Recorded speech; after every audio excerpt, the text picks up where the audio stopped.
na volonté permissive ya batou nzamba ko rejeter déjà mutuana azaki roi ou bien président nzamba rejeter et na volonté parfaite nzamba poni déjà mutu mususu mais mutu azaki na volonté permissive ya batou a régner toujours président azaka na 10 ans pour biso juste yebi na Congo élection ça ozaka na 10 ans donc troisième mandat za la raté pe ko za la raté pour mutu moko yela biso te ko ndonga ne na sala 10 koki na sala na bientôt pesa sur 5 t 10 ans kaka vous savez déjà 7 ans et demi ndako komisa RDC Kinshasa Allemagne d'Afrique aux analyses Allemagne d'Afrique 7 ans et demi Kinshasa comme même pas le l'Afrique du Sud na yebitenga pe na kinana na poto te batu baza na poto si ya moyebo tinde pesa ta ba photo ata na ba commentaire peut-être pe komi est-ce que Kinshasa union sacrée et simité union soki union nationale o ba linga ba sala bato pa benga ki baboy au moins te que ça da basine soki nzamba za na ndeni o sala loka liboso e resirte ndeni na za bonde le Congo bato ba olia bien te il faut na ya kolobande ke nzamba yesinga bato ba lia bien te na Congo ils analysent na o sala ke mboki za na passe question na do bato batika koloba ke toute autorité vient de dire que muto o sala mabe ke nzamba o permettre mabia na te et muto aza na kati ya volonté ya nzambe te makambo ebela o sala a resirte surtout zongi même toye na temps ya président Fati oyo bino bozolo baké aza libérateur ana choix nzambe nzamba tindi pour kangola mboka nzamba tinda Moïse na volonté na parfaite na ekinde ko bimisa bana Israël o mezaki na volonté ya nzambe Moïse alonga Pharaon malgré armement na ye a libéra bana Israël mais biso lelo pour en cas de kinda à cela surtout plus de 3 ans plus de 4 ans je ne crois pas mais un pays avec 120 millions d'habitants toko kolonga ba rebelle au bazar moins de 10 000 personnes. Après vous direz que c'est la volonté de Nzamba Tinda mutona pour sauver Mboka. Parce que Nzamba Tinda qui est pour sauver Mboka. Toko kolonga bato bazar 10 millions te. Non. Richesse ezo kene na Rwanda. Président Azotala. Ce qui te lobby automatiquement makambo toloba. Est-ce que tokosi? Eza vrai to eza faux. Vie à jeunesse eza sacrifié. Musala o eza na jeunesse lelo na otanga ba komoteza makabelo byoka ba ya ba je ya ba le wana parce que na otanga komba ba.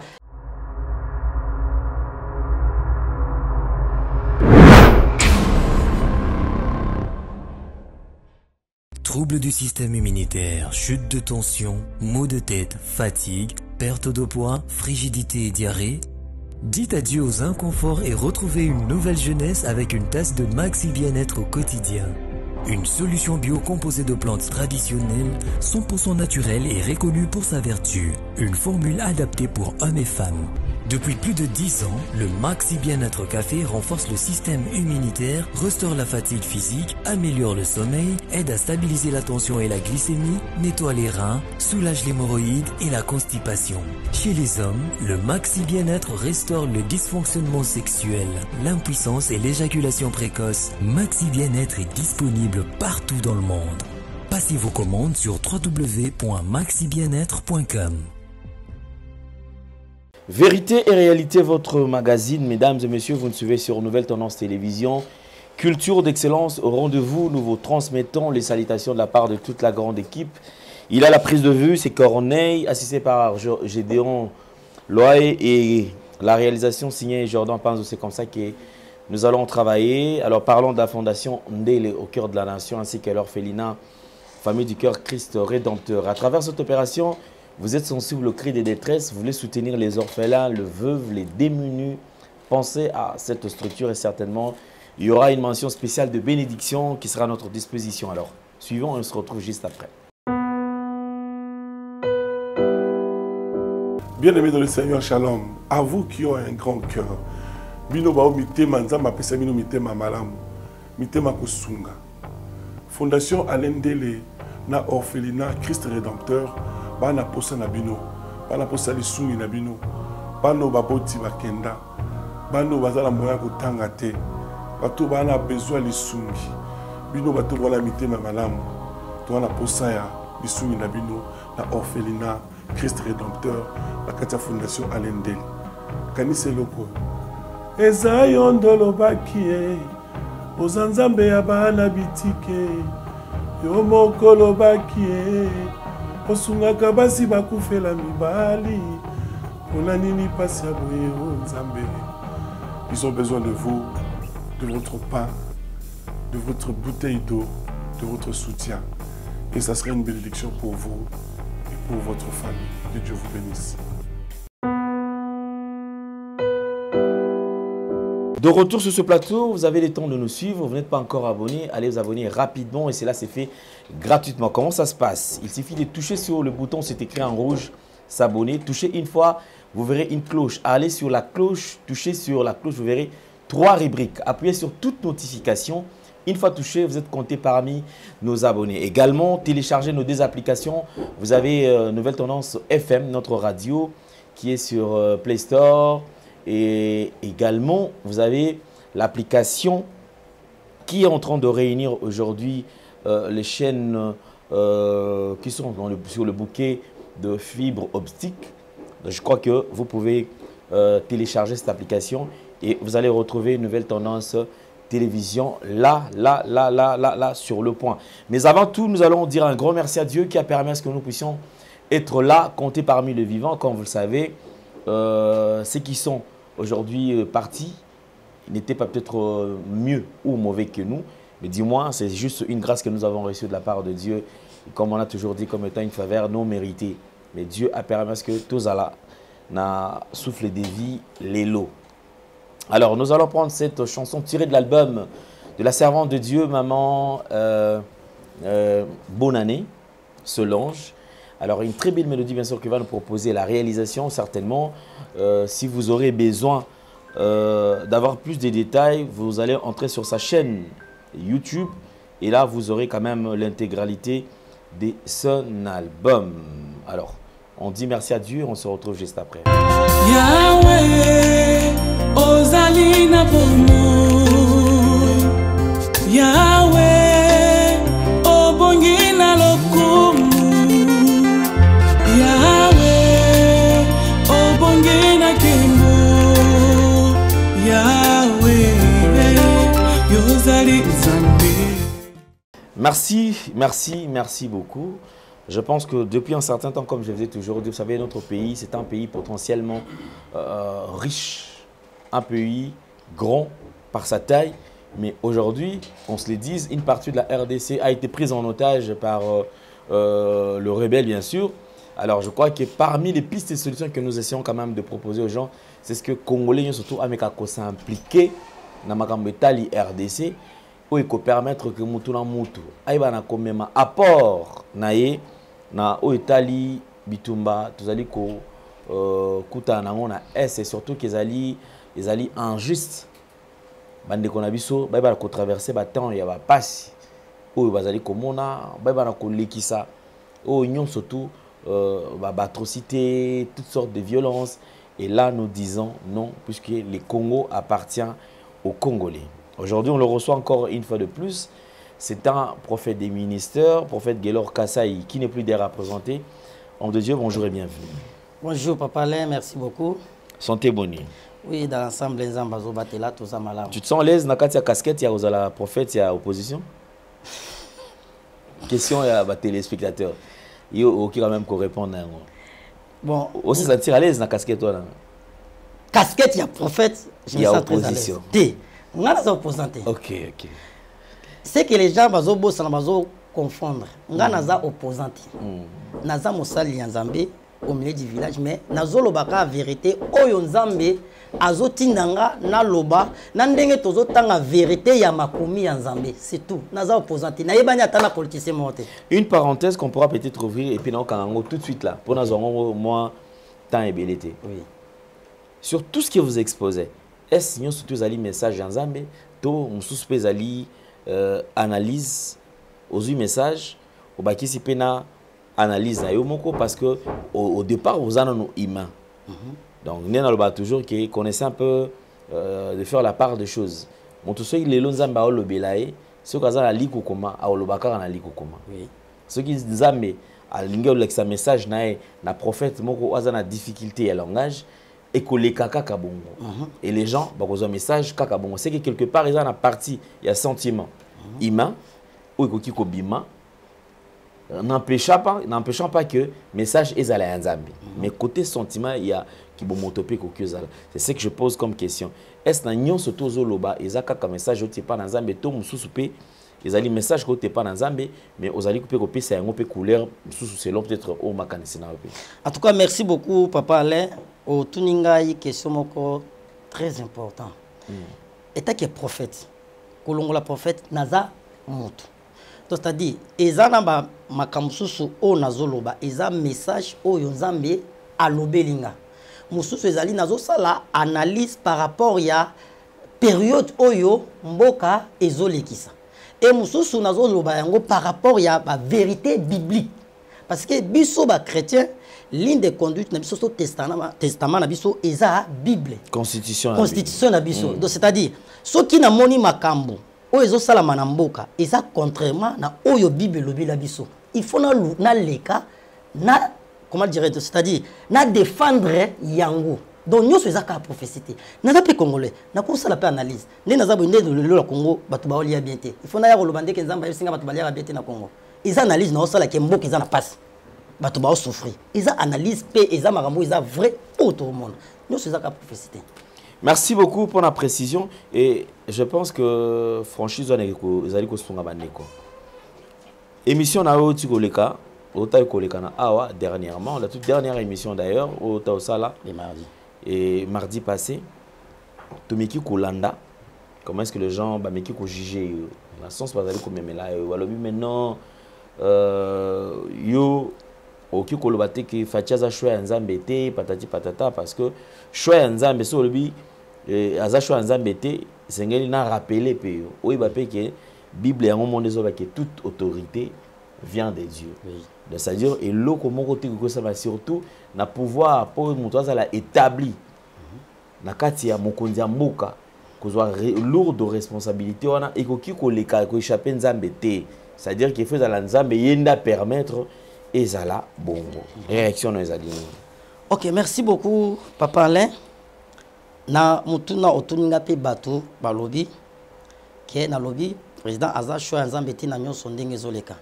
Moi, na prophète ya balabala te. Na pe prophète ya réseaux sociaux te ou bien YouTube. Je suis prophète des ministères. J'ai eu le temps d'être préparé et formé na maloba Nzambe. Ngala bongolo motema 1995, j'ai 10 ans il y a formation. Na yekoleka na chaîne en 2005. Donc c'est-à-dire tout temps ka Bible. Na choix ndenge Papa Alain a lobby, toute autorité vient de Dieu. Eza biblique, eza na romain. Mais ce que les gens doivent savoir, Bino Obozolanda, Biso Peta, Papa Alain, par rapport à la question à poser. Tous on a des choix sur la terre. Tous on a choix permissif. Ou ils ont des choix yabatu. Basali choix, mais Nzambe a prouvé yango. Parce que Nzambe a mettre ya temps, paix et ya circonstances. Et là, comme on salamate, ce qui Nzambe a permettre yango te. Ils ont des gens qui pour monter kufa. Attaque ceux qui bandoki ba lié ou bien qui n'est ko yibelo comme avant kufa, c'est-à-dire Nzambe il faut à permettre parce que souffle de vie à mutu mutu asimbiango eza Nzambe Nzambe a permettre donc na kati ya choix permissif Nzambe akoki ko permettre yango batu basali choix na bango Nzambe yekaka approuver yango toi na deuxième choix o ba bengi choix parfait de Dieu o ezali Nzambe yemoko asali choix alobi place boye mutaza eza un tel. Nazo pesa exemple mi balé ya des choix wana. Yande tozana Papa Alain na plateau. Je donne l'exemple. Na a besoin ya téléphone. Na vandi boy. Mutu moko bo bengi ngambala moko ke prophète na tindeli yo téléphone. Ils a choix parfait de Dieu parce que ngana sengi mutu wana téléphone te.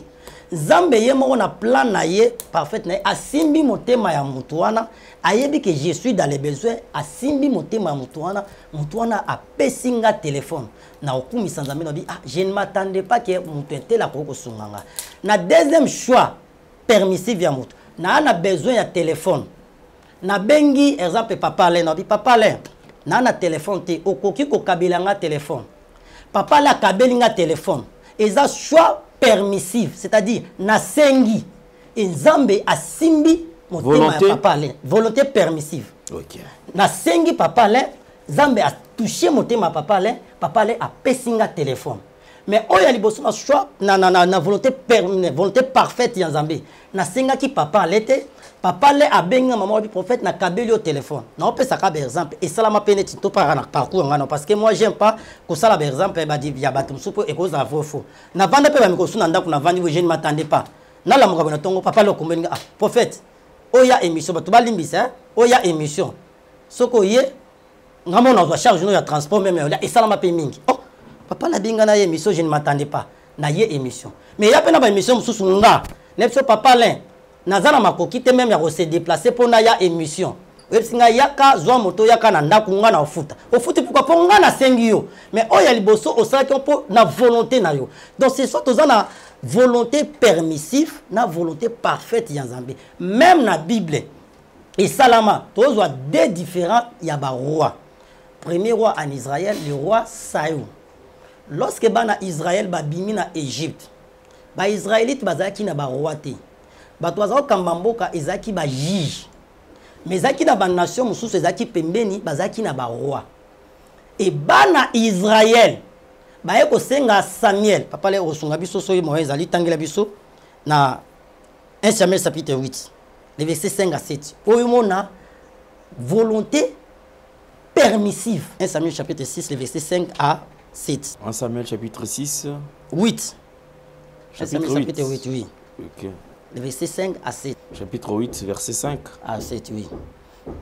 Ils lui dirent, voici, tu es vieux et tes fils ne marchent point sur tes traces. Oui. Maintenant, établis sur nous un roi pour nous juger. Comme il y en a à chez toutes les nations. Samuel vit avec des plaisirs qu'il disait, donne-nous un roi pour nous juger. Et Samuel pria l'Éternel. L'Éternel dit à Samuel, écoute la voix du peuple dans tout ce qu'il te dira, car ce n'est pas toi qui le rejette, c'est moi qui le rejette, afin que je ne règne plus sur eux. Parole du Seigneur. Toujours na choix volonté permissive. Bana Israël ba komi na Kana. Ba moni ke ba mabota mususu bazalaki na ba roi. Bango bazali na ba roi te parce que ba juge nde bazalo kamamboka nde zali juge sacrificateur azalaki wana na prophète. Ba ye bango moko. Ba ye koyebisa Samuel. Okomi mukolo. Pe bana na yo ba otambola malamu te. Ponela biso roi. Lokola ba nation mususu ba pembeni na biso pe tozana roi akamba biso. Ce n'était pas volonté parfaite de Dieu. Parce que ce qui est volonté parfaite ya Nzambe, Nzambe nde yemoko alingaki koya koyebisa Samuel ponela libota oyo roi. Et lorsque ba yebisi Samuel, et sepelisaki Samuel te. Donc Samuel a sepeli na proposition oyo bango ba yelaki ete. Et Samuel a sambeli, Nzamba yebisi yalobi sala oyo peuple oyo basengi yo. Pour ezayote ba rejeter ngande Nzambe na rejeter bango. Donc c'est-à-dire choix wana ezaki na volonté ya Nzambe te. Lertire eza mulai na bato ba olanda biso na même choix wana. Botanga toujours na 1 Samuel chapitre 8 wana verset 14 à 20. Et bon mona suka ya situation oyo. Et lokola ezaki volonté permissive. Nzambe approuvé yango kaka. Akokisa posa ya mitema na bango. Ezana babilo mususu même biso ba na Nzambe même na vie. Nzamba permettre ka yango mutu asenge eloko Nzamba a permettre mutu wana zwango mais peut-être na suka eloko wana nde mutu azonga na se ya Nzambe yango balobaka mieux vaut la fin d'une chose que son commencement na pesi exemple parce que là on a ligne expliquer clair bato ba comprendre ezaneti ke to mona ngo ebele na choix na pesi exemple ya libala moi si to mobali alinga bala famille ba yebisi ke te mobali wana za mutu malamu te to moi si wana za malamu te. Peut-être Nzamba lobi ke wana mobali ya vie na to moi sa vie na te. Mutu aboyi koyoka. Asali makambu na ndenge na ye. Nzambe lokola za Nzambe a pouvoir pe na ba besoin ya mutu na apesi yo mbongo. Obali pe mwasi to mobali wana. Mais eboke comme itamoko esimbi soute bokaboni to bo divorcer. C'est alors mutu lobaki soki na yokaki oyo bato bayebisa kinga. Ayokaki te mais Nzamba sungaki ezaki volonté permissive. Et na kati ya volonté parfaite ya Nzambe, na kati ya choix. Abiolobini bango baye ko senga roi Nzambe approuvé yango po ezaki posa na bango et na suka Nzambe a rejeta bango a rejeta na Saoul na kati ya volonté permissive soki Nzambe a permettre yango soki muto yo azaki na volonté permissive asali mabe to asali lisumu Nzambe botolaka eloko wana donc c'est-à-dire neti Saoul comme azali na volonté permissive lorsque asumuki Nzambe a retiré royauté na maboko ya Saoul pe na kati ya lignement na ye et lorsque Nzambe a rejeté siko Saoul Nzambe a ko sa siko choix na ye 2 Samuel chapitre 16 papa le yo songa na tanga na Psaume 13 22 à 23 et Actes des Apôtres 2 Samuel 1 Samuel chapitre 16 verset 1er autant quand la premier pour les petits hommes là to comme ce qu'on a volonté permissive ya Nzambe à ce qui concerne le choix il y a roi en Israël chapitre 16 oui le verset 1er. L'Éternel dit à Samuel, quand cesseras-tu de pleurer sur Saül? Je l'ai rejeté. Afin qu'il ne règne plus sur Israël. Remplis ta corne d'huile et va. Je t'enverrai chez Isaïe, Bethlémite, car je vis parmi ses fils celui que je désire pour roi. On va attendre Actes des Apôtres chapitre 13, les versets 22 à 23. La Bible dit ceci. Puis, l'ayant rejeté, il leur suscita pour roi David, auquel il a rendu ses témoignages. J'ai trouvé David, fils d'Isaïe, l'homme selon mon cœur, qui accomplira toutes mes volontés. C'est de la postérité de David que Dieu, selon sa promesse, a suscité à Israël un sauveur, qui est Jésus-Christ, parole du Seigneur. Donc, comme une volonté parfaite, Yanzambi. Lorsque Nzambe a rejeté Saoul, pour Saoul a salaki mabe, le a une volonté permissive. Nzambe a botoli royauté na maboko ya Saül. Ayebisi siko Samuel na 1 Samuel chapitre 16. Samuel a olela toujours pour na Saoul. Nzambe ayebisi kino tango nini okobanda kolela pour na Saoul. Na rejeté déjà pour a régner te. Nzambe a rejeté et elle a rejeté a botoli royauté. Pourquoi? Parce qu'il y a une volonté permissive et non la volonté parfaite ya Nzambe. Et mutu a la volonté permissive. Ce que sali ma Nzambe botola keloko wana. Mais mutu a la volonté parfaite ya Nzambe. Nzambe koko botola eloko wana te. Tout le monde a vu à David. Lorsque David a commis roi, David a sali mabe, tout ce qu'il voulait faire.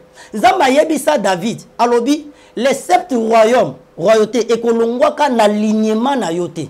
Pourquoi? Parce que Azaki na choix ya Nzambe. Et lorsque David alinga kufa a tie mwana na ye Salomon. Salomon a servi Nzambe. A komi côté ya suka. A bungi a kiko servi ba Nzambe ya bapaya ya bakokibina. Et vous connaissez l'histoire na Bible. Nzamba ye. Lokola aponaka David ya ipsa ki na alignement na yo.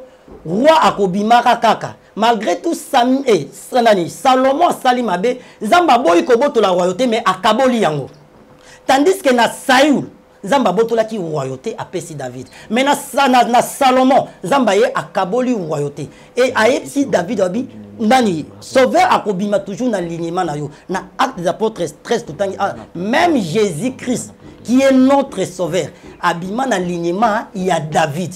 Mais pourquoi? Ce qui est volonté en Zambé, que Zamba tie batouana, que Zamba tika bango. Pourquoi na tangu ya Saoul, Zamba botola qui est royauté? Et comme il tangu ya Salomon, Zamba kaboli aboyi kobotola. Pourquoi? Parce que Zambende a ponaki David. Pe nation Zamba lobini. Car j'ai choisi David, l'homme, c'est l'homme mon cœur. C'est lui qui accomplira tous mes desseins. Tandis que na Saoul, Zamba peut sa témoigner à Saoul. Atika la lobate que Saoul l'homme selon mon cœur. Saoul a dit l'homme selon le cœur yabatou. Et t'as la différence il y a ko wendre roi. Tant que comment qui Saoul pour ba wendre ta ki roi. Et c'est qui Samuel Saoul ba nesse papa ne bungwa aya okutana Samuel a wendre. Mais tant que comme choix ya David ezaki choix parfait ya Nzambe. Volonté parfaite ya Nzambe. Nzambe atindi Samuel à se déplacer tinanda ku ya Isaïe. Pour akinde ko wendre David. Donc c'est-à-dire toi na choix ya Nzambe, toi na choix batamokili. Nzambe akoki ko permettre yango eza choix na été mais à permettre atiki. Et aneti muyibi ndenga kinda ko yiba. Assemblée Nzambe babi na okinde ko yiba. Akepe ake ayibi azongi. Olba ke Nzambe alingi muyibi te. Nzambe alinga muyibi te. Mais Nzambe permettre ayiba na ye. Mais na suka Nzambe ozele, au mona les mêmes muyibi. Mukonso azonga ke yiba bakangiye. Bakati loboko to akoti prison conséquence wana nde côté c'est que musala na sala ya muyibi ezala mabe automatiquement na tiki donc na kati ya volonté permissive nzamba permettra yango mais na suka so mutabebisi et nzambe alukaka azongisa mutu na nzela donc pour dire quoi volonté ya batu ezalaka volonté ya nzambe ezalaka et na kati ya volonté na lorsque nzambe na volonté na volonté permissive ya batu nzamba ko rejeter déjà mutu wana azaki roi ou bien président nzamba rejeter ye et na volonté parfaite ya nzambe nzamba poni déjà mutu mususu mais mutu azaki na volonté permissive ya batu a régner toujours tout le monde on a vu ya Saoul lorsque Samuel a été oindre David dans 1 roi chapitre 16 Saoul était toujours roi ba oindre David Saoul était toujours roi Saoul a bandi ko bundisa même David et ça été que lorsque ba oindre David ba moko Saoul a longi na royauté David a remplacé non ils doivent attendre même les années donc pour vous dire quoi nzamba ko rejeter mutu o azaki na volonté permissive aponi mutu za volonté parfaite na ye mais mutu za volonté permissive a régner na ye nde to mona mboka batu ba régner mais nzamba za sukuna te nzamba pona de mutu moko azaki ekipa donc c'est ça question na do batu batika koloba que toute autorité vient de dire que mutu sa mabe que nzamba o permettre mabiana te et mutu za na kati ya volonté ya nzambe te makambo ebela osala a réussir te surtout zongi même na domaine physique nde to lobi na bible to na physique nde to biso to lobi to sala analyse tozongi mo mukimo na 2 minutes tolongoli Joseph parce que batu baloba na bango ke azara wandenga ona iba nationalité nate naza kuna te Joseph abomi mboka on accepte et on assigne to ye na temps ya président Fati oyo bino bozolo baké aza libérateur ana choix nzambe nzamba tindi po kangola mboka nzamba tinda Moïse na volonté na parfaite na kinde ko bimisa bana Israël Exode chapitre 3 na Égypte na taona Égypte est le pays le plus puissant au monde. Moïse azaka ne lota azaka na lingenda. Akiti liboso a Pharaon qui était roi. Abinzamba ibsinga libéré bana oyo baki ko gumba melame. Comme ezaki na volonté ya Nzambe, Moïse alonga Pharaon malgré armement na ye a libéré bana Israël. Mais biso lelo Boudanga de Kenda a cela surtout plus de 3 ans, plus de 4 ans. Gome ko mukolo kutu gome ko ya 2 jours ba ko sabiso ke gome keite aéroport keite za na biso zo ande ke gome kei Bukavu Kei. Biso toza na population ya ce qui a 120 millions d'habitants. Mais ba rebelle wana, je ne crois pas. Est-ce que ba commis déjà ta 10 000? Je ne crois pas. Mais un pays avec 120 millions d'habitants, toko ka kolonga ba rebelle o baza moins de 10 000 personnes. Après vous direz que c'est la volonté de Nzamba tinde mutona pas sauver mbok. Parce que Nzamba tinde qui pas sauver mbok. Toko ka kolonga bato baza 10 millions te. Non. Soto zongi na premier mandat ya président. Toujours ça la analyse siko. Premier 5 ans liboso a travaillé qui na FCC na cash. Ezaki bongo hein? FCC cash ya Kabila. FCC na cash. Cash. Ba travailler ensemble. A sali 5 ans, a sali loroté à lobby, azaki empêché na bato FCC, ba panzi FCC na cash. Aye ko sala union nationale. Deuxième union sacrée. Union sacrée, merci. Union sacrée. Na union sacrée. 2 ans et demi yango. Et là, quand on parle union sacrée, donc mot sacré, c'est-à-dire que loko où tu n'es pas en Zambie. Et loko ya malam sacré, union. Donc lisanga ya batu moko o soit nzamba tindi po basala ba kangola mboka. Na union sacrée, bunanga de kinda c'est là 10 ans. Batu balobela ngote 3 ans mboka kinda. Goma ekwei na moment ya union sacrée. Bukavu ekei parce que na minute oyo za journaliste maile boleki biso kota na makambo na koyeba ngo. Na Bukavu kuna so na Goma bacha da gouverneur mususu. Donc c'est-à-dire Ils sont des provinces. Donc, il c'est-à-dire, il faut qu'on se dise la vérité. Donc, tout communauté, tout dans des pays.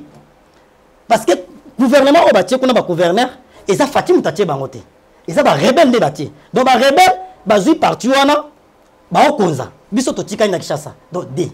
Na kati ya union sacrée. Et là, on est salami. Et simité, ba panzi union sacrée. Pas ba panzango. Tout le monde, babimisi, ba opposant à la prison. Marki tout na Dieu nous a maïle wana zaka sarpe na président soki tout soki ni na marki mamuki bai basa la union nationale ba opposant pe basali nini ba boyi donne la proposition na analyse pour eza le réseau ça bo bengi ba bimisa bo opposant na pour pas kota na union nationale n'est-ce pas mais ba boyi bo sali FCC cash et simbité union sacrée et simbité union ce qui union nationale au balinga basala bato pe benga ki baboy au moins te que ça d'aba sin ce qui zambazana ndeni au sala lora liboso resirté yami balé resirté au sala misato na 10 ans parce que président azaka na 10 ans pour biso nous yebi na Congo élection ça ozaka na 10 ans donc troisième mandat za la raté pe ko za la té pour mutu moko yela biso te ko ndonga ne na sala ya 10 ekoki na sala na bete on peut ça sur 5 té 10 ans kaka so nous va prêter au vie 10 ekoki au kiki on sait déjà 7 ans et demi tout ça c'est quoi ah ouais ça c'est quoi prophétie nazongi na question tuna kinga na mayele tout ça c'est quoi analyse gouvernement passé na oyo différence nini ezali sera Kabila dollar ezaki na 16 000 lelo dollar ekomi na 29 000 tozo ko avancer tomboko ezokoma na passe to ekoma na bisengo ekomi passe kwanga ezaki 500 francs lelo kwanga ekomi 1000 francs et mati sac ya makala je me souviens ezaka so ba 15 000 francs lelo sac ya makala eza 100 000 francs sac ya semoule parce que on est des parents sac ya semoule na sera Kabila ezaki moins de 20 dollars lelo sac ya semoule eza plus de 35 dollars yoko tozana ofenda osala ba deux bilo yebi après biloko wana eza plus de 35 dollars siko biloko mati mboka ezokende liboso bien to ezokoma na passe ezokoma passe siko soki to lobby boy ba bengi biso prophète ya boposa donc tozana droit ko loba vérité te ngaza Camerounais te na ko loba ma Cameroun te na loba makamba Congo so tozongi ba jija mutu na maloba na ye nani lo moko mwana nga mtate yanga eloko ane te yanga moko suna obima na oyaka musala ah papa tu vas nous amener quoi yebika bande balinga dolé je vais vous amener les dolés na yabo na yana dolé te deuxième jour na bimi subwe mêmement ah onko ami ça na obima na je vais vous amener les dolés moko ami balef singa ah papa toi tu es menteur tu nous mens toujours oyela biso dolé te ils ont qui a respecté ni ne tindi mwana lobaki na kosa pona epsi na laki bango déjà 2-3 fois na ye na ngote mwana comprendre que papa kosa biso ils ont tout mona président pesi biso ba promesse plus de 100 promesses tout mona ngote na otanga ta quelques promesses ils ont na média peut-être Jordan ko l'acception président yebisa biso na ko komisa RDC Kinshasa Allemagne d'Afrique ils analysent Allemagne d'Afrique 7 ans et demi Kinshasa comme même pas le ko l'Afrique du Sud na yebitenga pe na kinana na poto te batu bazana poto si ya moyebo tinde pesa ta ba photo atana ba commentaire peut-être pe komi est-ce que Kinshasa et comme le cola déjà allemand si ko comme comité nga eta que citoyen congolais na droit au lobate soki na lobi place ni na fingi Congo na fingi mokonzi loba na biso na 2019 ba vidéo ezali mukoloka Kagame ou Rwanda a omeka ko tia makoloni na sol congolais a déclencher guerre lelo Rwanda ba tchekutu makolote mais ba vinde parti ya mboka richesse ezokene na Rwanda président azotala soki tolobi automatiquement makambo toloba est-ce que tokosi eza vrai to eza faux bozo la kabiso rien boloba ki bokotia ba entreprise lelo c'est ango combien des entreprises au islami na Congo boloba bo s'occuper na ba jeune lelo vie ya jeunesse eza sacrifié musala o eza na jeunesse lelo na otanga ba komoteza makabelo biloko ba ya ba je ya bale wana parce que na otanga komba ba ya ba société na tene dans celle bango publicité ah jeune nyonso ki chassa lelo awabeta même jeune c'est qui m'a étonné même aujourd'hui un oye pa na bino pa na bino poko tabasoda bazali kuna na entrée wana na moni ba policier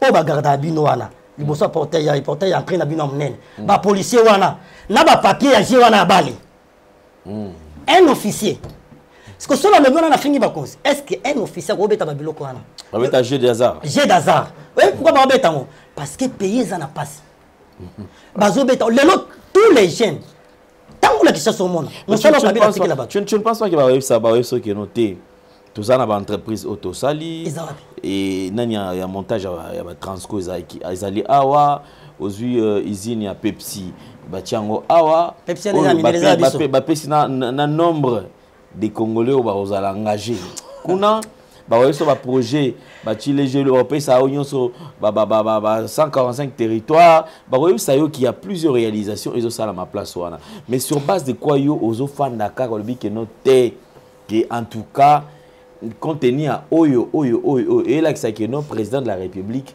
aza choix ya nzambe te pona RDC parce que jusque là bazota la reso que non sur les qui choix nzambe te nzambe ndimi a payé ses premiers mandats a payé sous deuxième mandat en ngozo wala kutu nzambe alingite na éviter que na Congo tozana deux mandats est-ce que wana za fond nzambe lo révélation mais tozana deux mandats mais pour les cas campagne salami ba candidat bazaki belé ba Franck Dion bazaki ba candidat président de la République ba Constant Mutamba ba candidat président de la République yemoko Fachi Beton candidat de la président de la République Docteur Mukwege, candidat aux US, Martin Fayulu, candidat, il y a Moïse Katumbi, candidat, il y a eu plusieurs candidats de la République. Mais au sommet, il y a l'État. Il fallait seulement Moutoumou qu'on a les Kanako et c'est lui qui a été choisi comme étant élu. Papa, il y a un la yokaka. Tout ça là, on a un plateau. Au salaba propagande, la députation. Il y a Moukiete. Na on va pour la flatter 6300 voix. Il y a Moukiete. Bah tu vas voter massivement, n'est-ce pas? Oui. Obi Oleka. Na leka. Pourquoi? Comme il pose une question, on va poser une question. C'est une question réponse. Mais au moins, il y a des Afrique. Moi, je suis en tout cas, non, je suis Afrique. Ils ont une nomination. Vote normal est au salamate. Mouto va voter normalement au Congo. Il est article au bimate. Banda en 2006. En 2011, tout ça là, Kabila le père nani. Papa le frère, les titi le père. Il y a comment on dit après ta semaine dans 11e, n'est-ce pas? Bah voter massivement ici au Congo. Aleka. Donc c'est-à-dire, pendant qu'on soit premier mandat ou deuxième mandat, ils ont voté, ils ont nomination. Donc bah il y a que mon mutoto tient la présidence, c'est ça y. Ils ont tout le monde reprendre zambité. Pour venir yo moko sala pour aux hommes à voter belé au bimate. Et ça va tout ça sala mais propagande. Bah il y a une élection ça té. Les babima ba député. Tout le monde en wawa. Babima ba député. Donc pour dire que bima président, il y a premier mandat, deuxième mandat, il y a un lobité que ils ont choisi en zambité. Ils ont choisi en zambité. Congo, est-ce que nous avons évité qu'en Afrique, vote ils allaient en voter. Vote ils allaient en voter. Élection, ça a mis 4 jours pour voter. La loi n'a pas de constitution. Le vote, il faut ça 24 heures. Mais quand il y a une élection, il y a 3-4 jours. Tout le monde va voter et sauter. Bon, c'est comme si vous votez, vous avez président. En guise de quoi? Vote ils allaient en voter. Après, ça, il y a une carte électorale. Il y a une étiquette en voter. Aujourd'hui, carte électorale, lobby. Des cris de Koufi. Auto yebi ba vote monsieur Leka Kabila ba donc voter par rapport à ba numéro ils ont la carte électorale ndé ba compter ba voix ba parce que carte électorale ba numéro nyo c'est longwa ce que vous comptez qui ba voix wana par rapport ya quoi non et ça volonté en ami deuxièmement toujours par rapport au toujours mon na mboka toujours mon yango moninga la lobaka un homme na loba même na bato ba Hollande biso eza bato ba Hollande eza ba konzamboka eza ba pasteur mobala loba mingi te. Si un homme a loba mingi au sale l'autre côté, mobali, nzamba sala mobali na critère moko, un homme doit être charisme. Et surtout ce jour sous moto kambabato. Ata yo ndozana papa loza chef ya entreprise na yo. Na ndimite ke liboso ya bato yo kambaka o lobara mingi c'est-à-dire er lobby, oyebi ke loko na sala. Parce que ndeto le kana média, ndeto lobby biso to kima lobo etikali. Ce que somme ko bato ba rappeler nga makambo na obo yango. Wa eza bato makenga te, eza makambo nga na lobaki. Bozo na ba makambo na bino na média. O to mo nezo salamate. So to yo to lobaki, bo lobaki bo sala et salamite komi to komi bo opposant non. On a tous en droit. Bolobi les loba jeune ba otanga na Congo, misala ezate jeunesse eza sacrifié. On tout ça non, ba jeune ba bazan expérience te, avant ba zona musala faut en expérience. Toke musikati notre président de la République. Avant comme président, à travers une institution. Nga ku netinga personnellement. Na yeba président Fatité avant comme président. Na yeko yeba ye herbe élection ya propagande. Pour na yoka j'aurais appris qu'azalaka na poto. Na tikala yeba été. Donc c'est-à-dire azalaka soit na parti politique ya papa na bango. Atika oza ni gouverneur na mboka ni député ni nan. Asala penalty, azan expérience te dernier comme président. Ce qu'on a bango. Mais il n'est pas le seul. C'est quoi pour la jeune Joseph Kabila est-ce que oyebaye? Ah, quand on va pas elo ba olo ba bisoti. On va appeler ça ba jeune misala ndeni. Ba otika ka ba tata ba 80 ans. Ya ba 90 ans, ba sala ba jeune ba une expérience té. Expérience yaka ce que muto travailler. Deuxièmement na obongisi loko wana na bino ba kozi na bino ba to Hollande biso. Eloko ba to ba loba ke mboki za okufa papa mboki za okufa té. Parce que président pa loba ngo. Ba tuna bi na oyiba ni na mboka oyo, mboka déjà sani ni ekufa kala. Mboki za okufa té. Ba tunde ba mitema mabe. Na opesa exemple. Apôtre Paul a joué exemple na obi. Après cet exemple, un athlète. La pire exemple, il est à football. Barcelone. Les années passées, Barcelone a un score et bella zo pola Xavi va entraîner sous Bayer, bazo betaye ba 8 va combien? Na ba supporter à Barcelone, balimba Barcelone. Mais lelo nani saison o Barcelone a joué équipe oya bazao gagner ba Bayer a gagné ba 4, a joué Real 4, a joué Real 5. Mais Barcelone est coupé. Ok, coupé été. Les mêmes joueurs au Barcelone ont gagné dans la saison passée. Même joueurs au Barcelone a gagné les lots. Le problème c'était quoi? Ils ont dit coaching.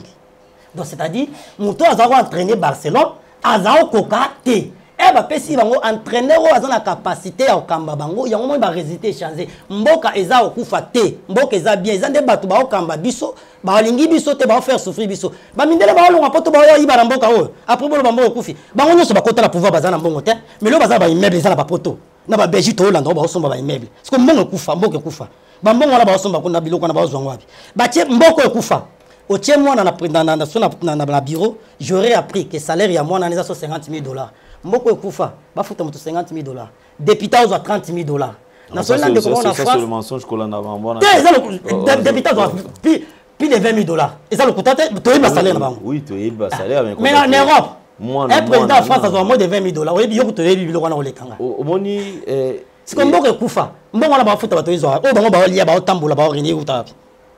Donc, pour la biso ba population, pour souffrir mboke kufa, pour la bango bien. Même les ba distraire ba to pour ça rôle to boité. La charité bien ordonnance commence par soi-même. Ba la kisabiso ata mwana ya mokonzi moko wa kina armée. Azate. Or même ndengo zo lekana, okoye so moninga mwanga moko la charité bien ordonnance commence par soi-même. Na zui mwana na ngayeyo na tiena armée. Biso no so moninga na okindi armée. Mais ce qu'on a... Donc, si je comprends très bien, je pense que tout ça là va sensibiliser à Batou. Bazaka na bana bango na makambo na te, pas forcément parce que né sous celui qui est par exemple la charité bien ordonnée commence par soi-même. Opo e banda na likamsu so eza na makambo ba ki otala ke bana parce que moi na mutumsu so ça là sensibiliser mais lui-même il ne fait pas l'armée. Par exemple, à Jean-Pierre Bemba, c'est-à-dire à motivateur, à motiver, à pousser Batou, qui peut rejoindre l'armée. Mais il y a moi à faire partie de l'armée. Est-ce qu'il y a un lobby? Il y a moi à faire partie. Est-ce que Namboka o? N'ayez so yo yebi bato ba yebi. Ba kotangela biso mwana ya mokonzi moko, kubanda na président, ba député, ba ministre, ba gouverneur, mwana ya moko, ou azona fo kuna obunda. Azate. Mais soto lobi to batangela biso mwana ya mokonzi moko ozo sala la place ya mbongo ebele barobi mata 10 so ya tangela biso bandeko ya bakonzi ba oliambo bazebele balia biso mbongo na mboka o toloba te ya mbongo ya ram balia biso mbongo ya ram ti lelo toyeba kote kenda te to na doa loba te ba yebisa biso mbongo ya ram kenda wapi bazao kata mpona nini bana balia mbongo wana ozo tinda bato basa role to boite c'est bien pour babundela mboka bino mo bana na bino yemo Jean Pembemba azakuna na ministre soki ya transport aoko ko maîtriser même embouteillage en bokate to ya transport na mboko eza fixité lelo kutu nzamba limbisanga onga yo kaka libanda la likolo kuna étage nanda kuno ba bengo ke prophète abuki moto kingo na se na matina jomo wana ba kanda et sans toi comprendre na matina moto de mbudi tie pas non na yaka mingi on paye 2500 c'est cher c'est 3000 yo kutu tambola na motoka na kiti muto bimenga na pese 3000 on paiera 3 000 na lingala ngo mo la ka mutu mo ka tambujima ekalate on pesa 3 000 fato pesa 5 000 na bime yo problème ba tambujima te on na lobi na boni banda na bandi na tangi koma mbujima te na tangi wana po tonalité na e na okoma pourquoi na vie abi on pesa 5 000 na bi oh ezala ka 3 000 na pesa 3 000 o yo zo sakana nga o ko yeba nga na lo balingala bien o ko yeba nga o yebi te ke biso to kama mboko na bi place ko alobi bongo matisinga siko kanda na bi yo to kama mboko mboko eza mboka koko na yo o yeba ko mona ngana ko sala oyebi teke biso mto na pouvoir na mboka o oyebi epesinga kanda na taina mutongo na bi bunzambe buka biso mapeka na ngana buka ye ayebi na atako loba te o lingo grimacer moninga soto na bunzambe na vrai kinwa ya tongo do ngaki obunda na on nga yo ko ni ko étage kuna ba bengi o papa le prophète abuki mutu on a besoin ba kande sans mais na se maîtriser ayo sanga ke biso to kama yeb to kama mboka donc quand on transport on a pour on a des difficultés ça na kati ya mboka to et yana peut-être pour olingi na yo pété sous régime kaka lelo to olingi kolinga ou bien kolinga te na kuna te moninga na solo ata na politicien mo te na linga pe mama politique te o moni me bato o banda na media kala yo kanga damu komo na oleka na media bike nzamba yebisi kana posa kuta na mokonza boko be gouverneur te na osala kango te na otikala oleka na media te kana posa na kuta na autorité mo mukolo soki na souveraineté nzambe ke nzamba bongisa na kuta na autorité c'est-à-dire nzamba osala nzilande na kuta na oleka na media te na problème na bango te na zolo ba makambo eza vrai lelo na mboka ku rezate ma ezate surtout ke na ba choix neti gouverneur wa zasiko yebisanga je commence à voir na comment lingo to bazong satango bila au salate le côté mboka salité aux aidete ceux qui moulent les bêtes place à lokolo ezate donc so to yeto lobby que gouverneur ensemble sala mabe to fingi te to lobby vrai a sala nini Gombe obatika ko to Gombe ezalaka bien lelo même dans avenir Gombe nyoso obeba na premier ministre na mona pe lo sala te tout le monde va matata pour nous baleka ba mozito ba vendre ça même stabilité ya taux ya dollar mozito atiki yango na 89 matata pour na ye azwango a commission na 90 le lot dollar et mati n'est-ce pas ça il y a 6 ans à stabiliser dollar mais le lot n'est-ce pas ça moins de 2 ans dollar comme na 29 to lo bati so bo sali malam to ya lo ba malam so bo sali mabe za mabe ngana lo bate ke na omona libulu na na lo ba ke to eza prince pour politiser pe sa mbongo tenga za bongo te. Merci beaucoup. Alors, je pense que c'était une question que je voulais quand même poser pour Naïba quand même soutenir Madame Oyo Oloba qui a une émission. Généralement, moi, je ne commande pas le message. Je ne commande pas le message. Je ne commande pas le message, pas seulement parce que je pense que j'ai beaucoup d'arguments. Mais seulement, dans l'ingagate, na étouffé message au montoya qui n'a pas besoin. Et pour au cas contraire, mon tomoni que non, aza d'accord té. Na makambo invité à lobby na plateau. Le plateau est libre pour le débat. Parce que déjà mon tout sur l'équipe na média n'étant de que c'est en sous-entend que Montouana azali suffisamment armé pour à se défendre, tout à prouver noir sur blanc que Marambazo Loba ezali solo pe outi na kati nabo solo nyon surtout. Vous avez besoin de nous contacter, sentez-vous très à l'aise à travers le numéro qui sont affichés au bas de vos postes téléviseurs. Entrez en contact avec nous bien sûr. Mes émissions, il faut bêta CT.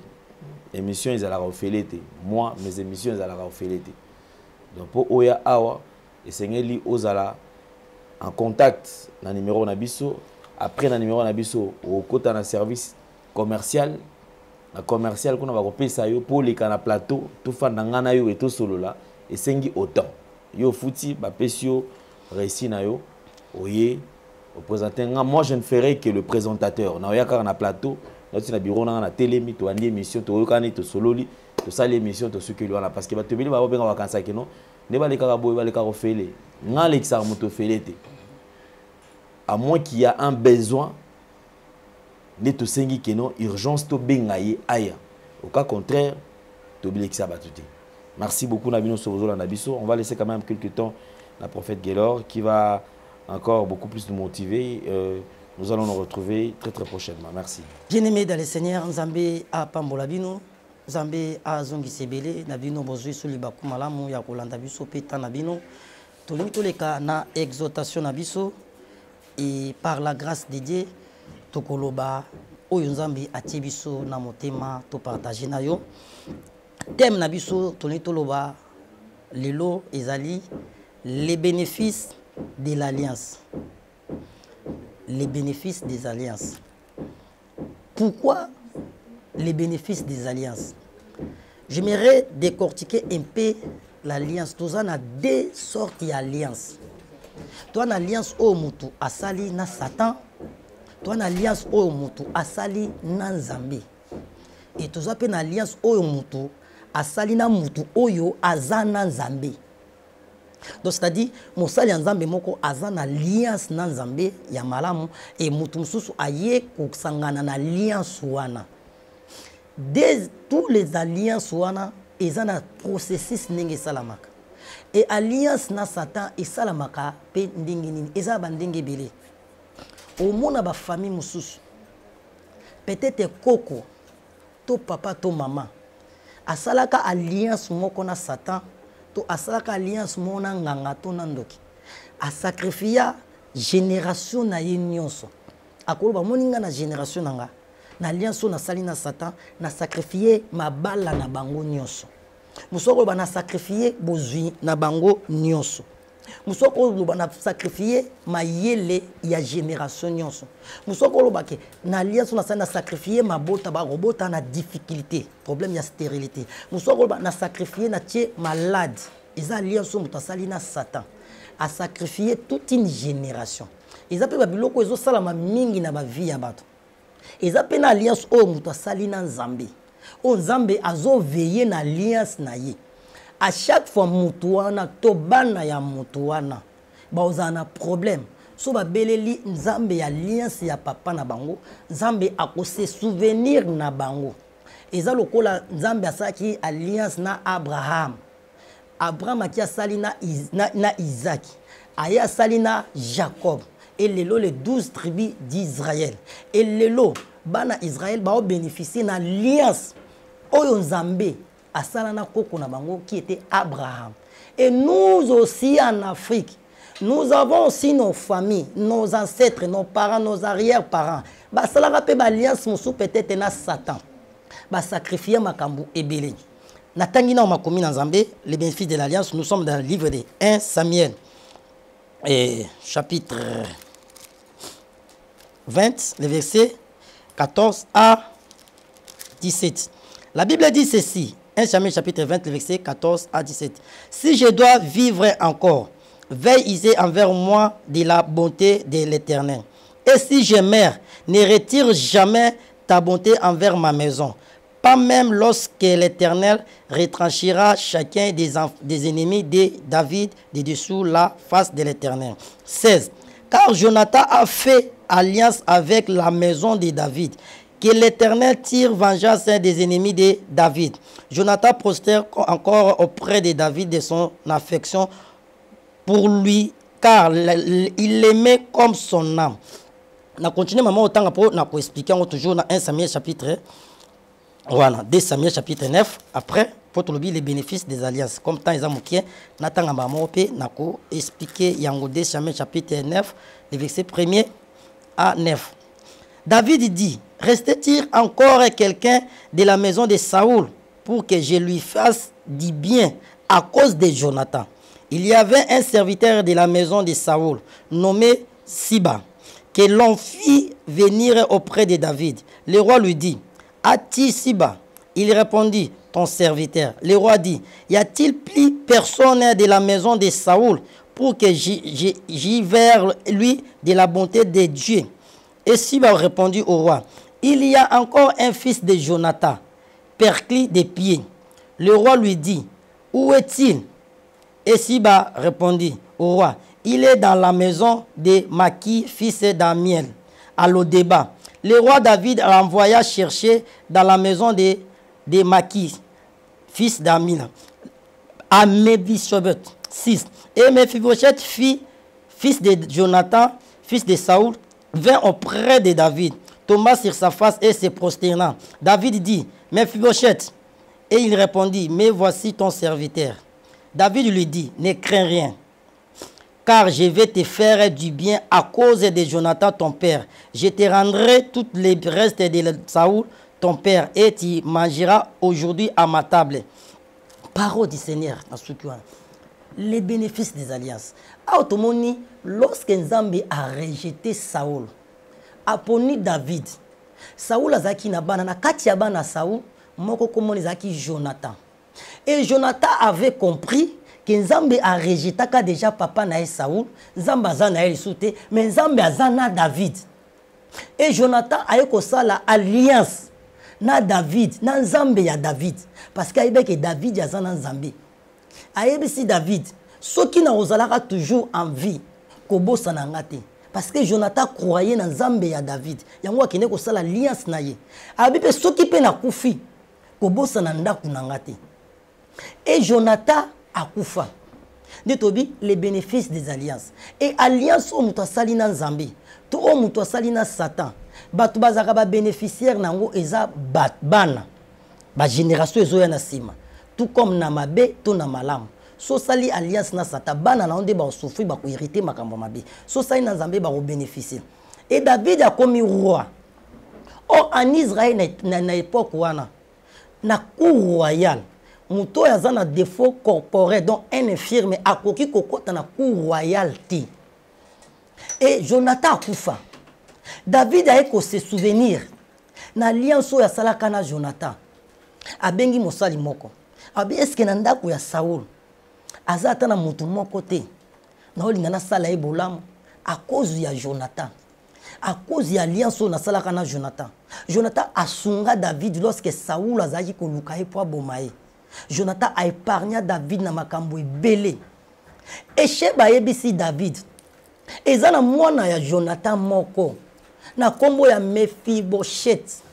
aza na lo débat na zamba lokola zaki infirme na makolo roi yebisi ye bobenga ye aya nana posa na sala ye bolamu o loi eboyaka muto aza infirme akokota na cour royauté mais à cause ya alliance yango na lobaka l'alliance est plus fort que la loi et loko loi eboya et loko loi etelemela alliance ye buki yango bakenda kozwa Mephibosheth à lo débat oyo même ye moko azaka na espoir le souté akota na cour royale non seulement akota David lelo oliana nga na table botanga tina c'est l'histoire est longue Mephibosheth akota na cour royale aliana David et les bénéficiaires de l'alliance bien aimés dans le Seigneur lelo bana no ba bénéficier nani tala vie ya bana na yo ils ont apporté négatif to positif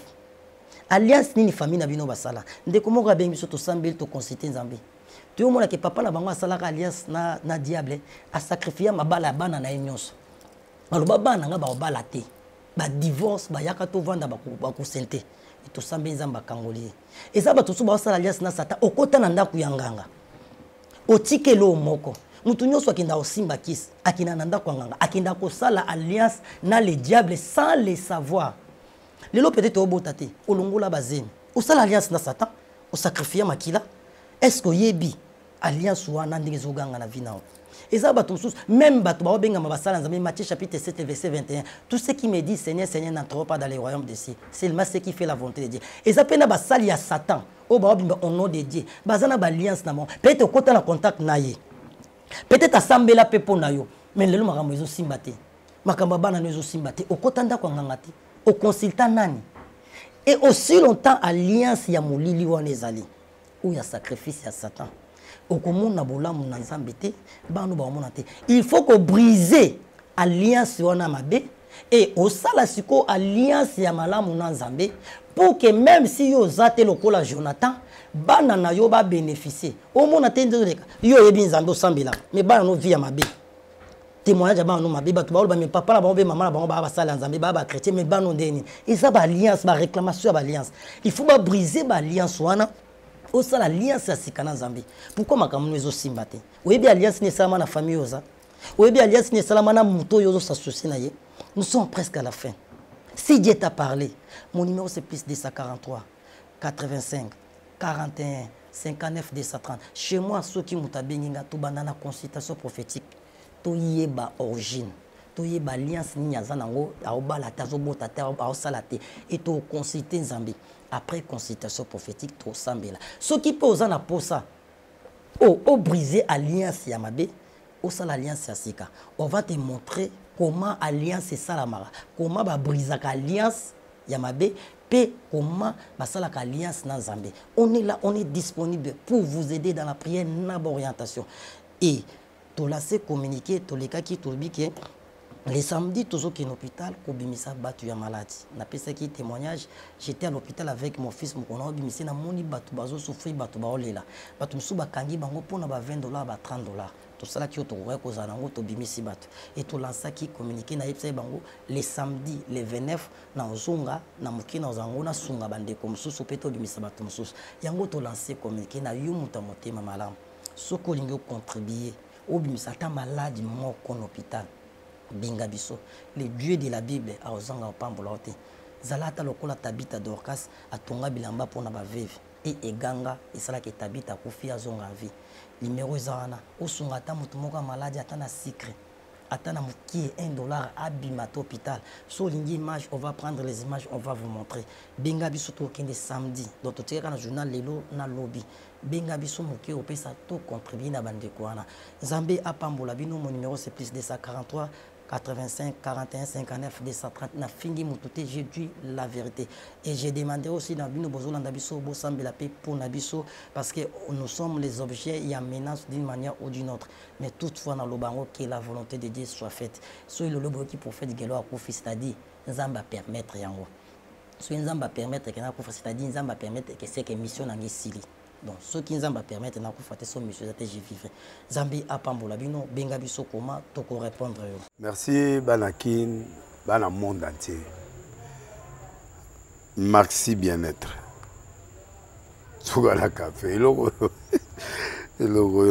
na meli eloko mais eloko eza mabe ya bien mpona bapane technique mais kosalela yango na ndenge ya mabe te salela yango mpona mama bacélibataire tolingi bino awa te so maka boma mokolo obala pota mosu oyo baoproduire yango su te merci bien-être yango oyo luka yango benga ndeko na nga Alain Dele ye motu ayebi esika akofournir yo autant que tu veux $35 eza ebele na kati soki omelika moko deja oyoka bien bemoroïde banini tout ça bilialia bivandavanda mosala banini erepare yo système ya break erepare yo mpe fonctionnement ya break de break donc epesa fonctionnement ya bien tokomi bacongolais tozoganye bamatch ozwa badéfaite bapane technique en plein match c'est pas bon zongela eloko oyo nga na serviteur de Dieu surtout bapaster bolingi komela bimelamela boya awa bobenga mpenza Alain Dele na numéro na ye mpo bobenga mpo bozwa eloko c'est important traitement poison anti-poison yango oyo ne bao mosusu omeli yango avant okende obima omelamela yango ça 2 jours ata batieli eloko mwa cuire moko c'est bon oyo mpe anti-poison donc soko ata eza na kati elongola yango Alain Dele mikolo osomo nayebi te mindele yango bapesi biloko bauti po biloko yango mende eza ya solo mikolo oyo batiaka poison ato ya famille te ato oza problème na motu te jalousie kaka donc baproduit yango wana ya anti-poison oyo mpe anti-poison donc benga Alain Dele à partir na ye ayebi ndeni oya ozwa yango nzambe na nga pambola bino mibatela mboka ekomi bien te bato bakomi na jalousie oyo tozokomprendre desu te bana mike bazokufa mikolo bazokufa baotia na bana bebe bapoison donc toujours zala na ntina yo ndenge na nga na ndako c'est bon que Dieu vous bénisse. Bien-aimés dans le Seigneur, shalom. À vous qui ont un grand cœur. Bino bao mitema nzamba pesa bino mitema malamu. Mitema kusunga. Fondation Alain Dele na orphelinat Christ Rédempteur bana posa na bino. Bana posa lisungi na bino. Bano baboti bakenda. Bano bazala moya kotanga te. Bato bana besoin lisungi. Bino bato wala mitema malamu. To wana posa ya lisungi na bino na orphelinat Christ Rédempteur, la Katia Fondation Alain Dele. Kanise loko. Eza yondolo bakie. Ozanzambe ya bana bitike. Yo mokolo bakie. Osungaka basi bakufela mibali. Pona nini pasi ya boye onzambe. Ils ont besoin de vous, de votre pain, de votre bouteille d'eau, de votre soutien. Et ça serait une bénédiction pour vous. Pour votre famille. Que Dieu vous bénisse.